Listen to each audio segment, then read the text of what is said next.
زبان بھی نرم تھی اور آپ صلی اللہ علیہ وسلم کا دل بھی نرم تھا. ولا سخاب فی الاسواق. تیسری بات یہ لکھی ہوئی تھی کہ آپ صلی اللہ علیہ وسلم بازاروں میں شور کرنے والے بھی نہیں ہوں گے. ولا یجزی بالسیئۃ مثلها. چوتھی بات یہ لکھی ہوئی کہ آپ صلی اللہ علیہ وسلم کبھی برائی کا بدلہ برائی سے نہیں دیں گے. کبھی برائی کا بدلہ برائی سے نہیں دیں گے. پھر کیا کریں گے؟ بل یعفو ویصفحوا. بلکہ اللہ کے نبی صلی اللہ علیہ وسلم معاف کر دیں گے، درگزر کر دیں گے. یہ ہیں وہ اخلاق کریمانہ جس کی آج ہمارے معاشرے کے اندر کمی ہے. بحیثیت مسلمان ہم زبان کے بھی سخت ہیں، دل کے بھی سخت ہیں. ہمارے رویوں سے دوسرے پریشان ہیں، ہمارے الفاظ سے دوسرے لوگ پریشان ہیں. اللہ کے نبی صلی اللہ علیہ وسلم ان تمام عیوب سے منزہ تھے. آپ کا اخلاق بلند پایا تھا. رسول اللہ صلی اللہ علیہ وسلم جب مدینہ طیبہ تشریف لائے تو مدینہ میں کچھ یہودی تھے جو اپنی آسمانی کتابوں کے حافظ تھے، اور صرف انجیل نہیں، تورات میں بھی اللہ کے نبی صلی اللہ علیہ وسلم کے اوصاف حمیدہ موجود تھے، آپ کی صفات ذکر کی گئی. تو یہودی علماء خاص طور پر آپ کو دیکھنے کے لیے، آپ کی باتیں سننے کے لیے کہ آپ کیا کہتے ہیں، کیا بولتے ہیں، انداز گفتگو کیسا ہے، کس چیز کا حکم دیتے ہیں، وہ دیکھنے کے لیے آئے.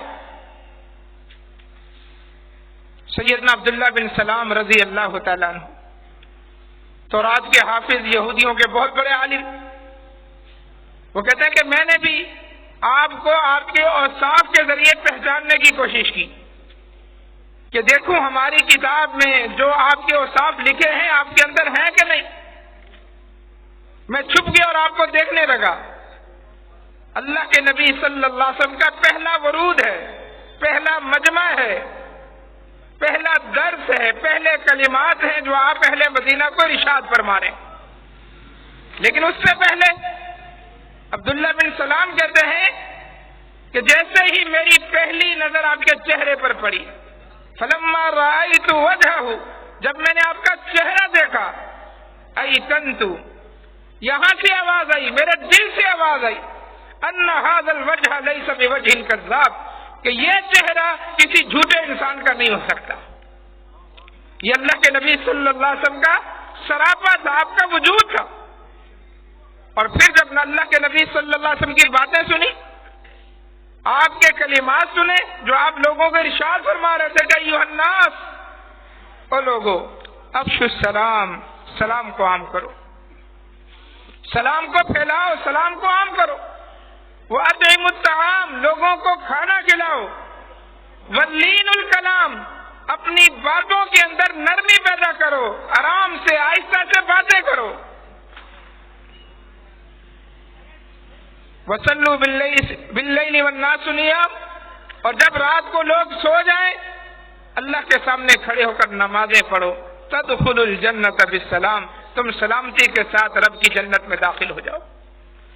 عبداللہ بن سلام کہتے ہیں کہ جب میں نے آپ کی یہ باتیں سنی، آپ کے یہ ارشادات سنے، تو میں نے پھر یہ کہا کہ ھذا الکلام، یہ جو کلام میں نے سنا ہے، والذی نزل علی موسیٰ، اور وہ کلام جو موسیٰ پر نازل ہو چکا علیہ السلام، لخرج من مشکاۃ واحدہ، یہ دونوں کلام ایک ہی جگہ سے نازل ہوئے، ایک ہی تاچکے سے، ایک ہی جگہ سے یہ روشنی پھوٹ رہی ہے. یہ میرے دل نے گواہی دی. نبی اکرم صلی اللہ علیہ وسلم کے اخلاق کے اندر یہ بات موجود تھی. ایک اور بڑا یہودی عالم، زید بن سانہ اس کا نام ہے، وہ بھی آپ کو پرکھنے کے لیے آ گیا. یہ مثال موجود ہے طبرانی کبیر کے اندر. وہ آپ کو دیکھنے کے لیے، پرکھنے کے لیے آ گیا، اور وہ دیکھنا یہ چاہتا تھا کہ ہماری کتاب میں تورات میں اس نبی کے بارے میں لکھا ہوا ہے کہ یسبق حلمہ غضبہ، اس نبی کا حلم، اس کی بردباری، اس کی برداشت اس کے غصے پر غالب ہوگی. غصہ کم ہوگا، غصہ آئے گا، اور اللہ کے نبی کو آتا تھا غصہ، لیکن بردباری، برداشت، تحمل مزاجی آپ کے اندر زیادہ ہوگی. اور دوسری صفت لکھی ہوئی تھی تورات کے اندر کہ وَلَا يَزِيدُهُ شِدَّةَ الْجَهْلِ عَلَيْهِ إِلَّا حِلْمًا، کہ سامنے والا جس قدر بھی بدتمیزی کر لے، جس قدر بھی جہالت کے ساتھ آپ سے بات کرے، اس کی جہالت بدتمیزی کی وجہ سے اللہ کے نبی کے حلم کے اندر اضافہ ہوگا، بردباری میں اضافہ ہوگا، تب بھی آپ کو غصہ نہیں آئے. کہتے ہیں کہ میں دیکھنے کے لیے مختلف مواقع پر اللہ کے نبی کے پاس آتا تھا، صرف یہ دیکھنے کے لیے کہ آیا یہ صفت جو تورات میں لکھی ہوئی ہے آپ کے اندر ہے کہ نہیں.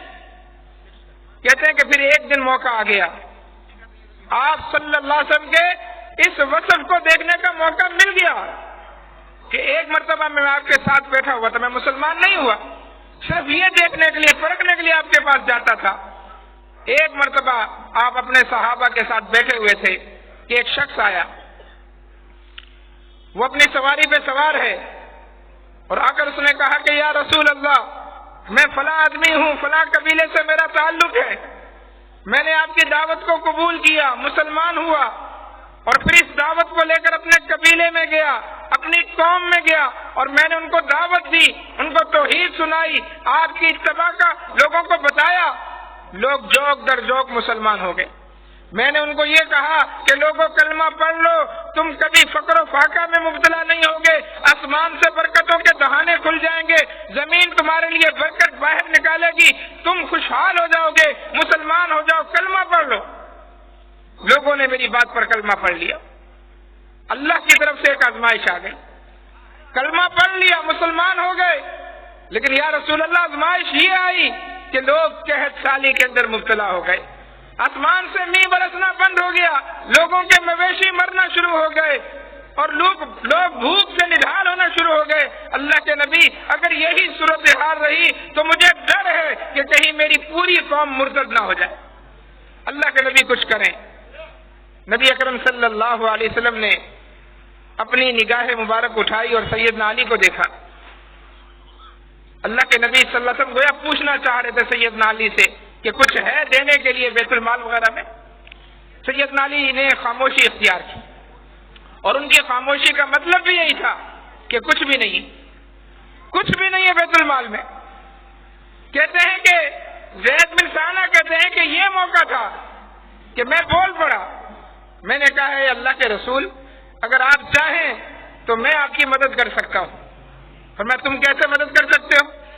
اس نے کہا میرے پاس اس وقت 80 دینار ہیں، سونے کے سکے ہیں، میں آپ کو دے دیتا ہوں، لیکن میرے ساتھ آپ سودا طے کریں کہ ان 80 دینار کے بدلے آپ مجھے فلاں اور فلاں باغ کی کھجوریں دیں گے اور اس مدت میں دیں گے، تو میں یہ آپ کو 80 دینار یہ سونے کے سکے دینے کے لیے تیار ہوں. نبی اکرم صلی اللہ علیہ وسلم نے کہا کہ ہمیں اس وقت روپے پیسے کی ضرورت ہے، پیسے ہم تم سے لے لیتے ہیں، سودا بھی طے ہے کہ تمہیں اس کے بدلے اتنی کھجوریں دیں گے، لیکن یہ شرط مت لگاؤ کہ فلاں باغ ہی کی دیں، وہ ہماری مرضی ہے، ہم تمہیں کھجوریں دیں گے جہاں کی چاہیں گے، سودا ہمارے ساتھ طے کر لو، مدت طے کر لو. چنانچہ سودا طے ہو گیا، مدت طے ہو گئی. اللہ کے نبی صلی اللہ علیہ وسلم نے وہ تھیلی 80 دینار کی لے کر فوراً سیدنا بلال کو دی اور کہا کہ اس کو دو، اور اس سے کہا کہ فوراً جاؤ اور جا کر اپنی قوم کی مدد کرو. وہ شخص چلا گیا. اب یہ یہودی عالم زید بن ثانہ کہتے ہیں کہ جو مدت طے ہوئی تھی مثال کے طور پر 2 مہینے، تو مدت ختم ہونے سے پیشتر ہی ابھی مدت میں 2-3 دن 4 دن باقی تھے. میں نے کہا کہ اب میں پرکھتا ہوں کہ ہماری کتاب میں جو لکھا ہے کہ اس نبی کا حلم اس کے غصے پر غالب ہوگا، سامنے والا بدتمیزی کرے، جہالت کرے، اس نبی کو غصہ نہیں آئے گا. یہ اب پرکھنے کا موقع ہے. 2-3 دن پہلے ہی کہتے ہیں کہ میں اپنے پیسے لینے کے لیے اپنا مطالبہ لے کر آپ کے پاس آ گیا. اللہ کے نبی صلی اللہ علیہ وسلم اس وقت ایک جنازے کے اندر